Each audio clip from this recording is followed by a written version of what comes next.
Not enough dough for the little roads. Good evening, Guam. I'm Jeff Marchessault. This is Newswatch.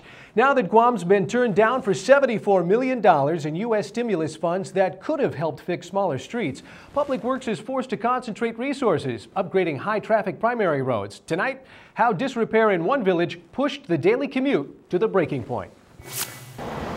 You can't help but notice the upgrades now underway at main intersections, like the one at Routes 4 and 10.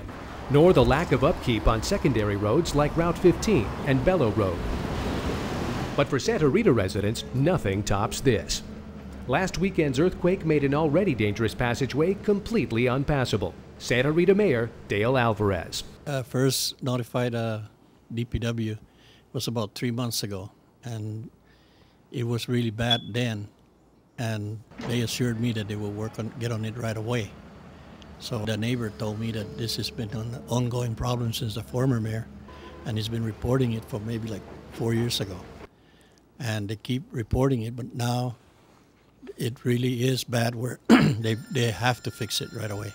Damage from the tumbler had ruptured an old drainage pipe under the road and completely blocked drivers since Sunday. Alvarez tells Newswatch DPW equipment and repair materials arrived over the weekend, but sat untouched for half the week. After complaining to fellow mayors Wednesday afternoon, Alvarez was stunned to find men at work when he returned to Santa Rita.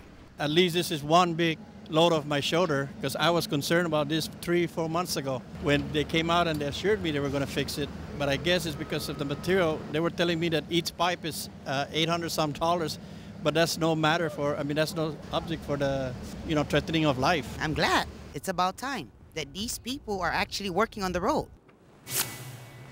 Civil Defense Administrator Charles Atta has been appointed to sit on the local, state, tribal, and federal preparedness task force, which will advise U.S. Homeland Security Secretary Janet Napolitano on ways to improve policies and funding for national emergency preparedness and response. Atta is the only official from the U.S. territories chosen to sit on the task force. Guam has a strong reputation at the operational level across the country, having so many disasters that we've responded to and recovered from. Now we'll have input at the national level as far as policy is concerned to help shape some of the programs that we're dealing with. Atta has been in emergency management on Guam since 1993 and was appointed Civil Defense Administrator in 2003. 476 days and counting, and District Court Judge Francis Tadinko Gatewood is pleased with the progress of solid waste receiver Gershman, Brickner, and Bratton. The mission: close ODOT dump and open Ladzon landfill on time. David Macaluso reports.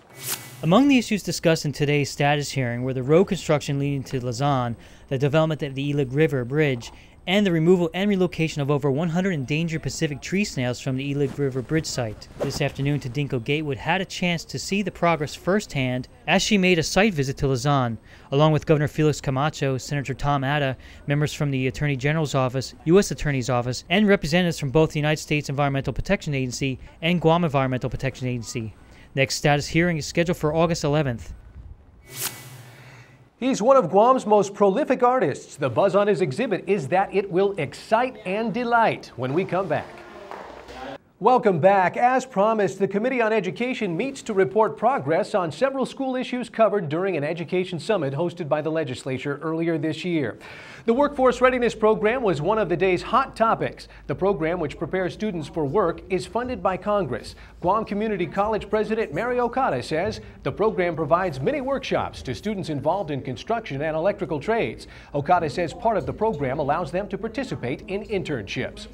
As part of the initiative, we wanted to make sure that they were prepared for the workplace, soft skills such as how to communicate, how to dress appropriately for the job, what it is to be in the workforce, what the expectations are from an employer, and just all those special expectations that employers do have. Okada says this program is available to public schools, but GCC would like to extend the orientation to include private schools as well. Students who participate and successfully complete this program receive college credits for the class.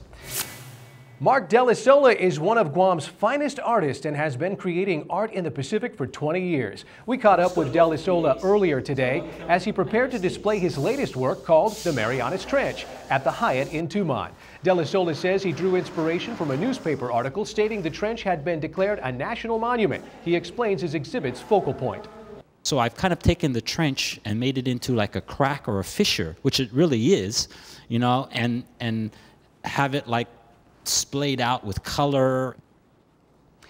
The artist says this exhibit was created over a 16-month period and says a lot of art lovers will be surprised to see his unique concept on the trench. The title is Marianas Trench, so they're probably thinking like some black hole or some deep, dark thing, and they come here and it's like really bright and intense. De Sola has exhibited all over the world and has paintings permanently displayed at the Smithsonian in Washington, D.C. His Hyatt exhibit opens Friday at 6 p.m. Guam News Watch brings you 30 minutes of local news and balanced views starting April 26th. I'm Jeff Marchessault. See you tomorrow.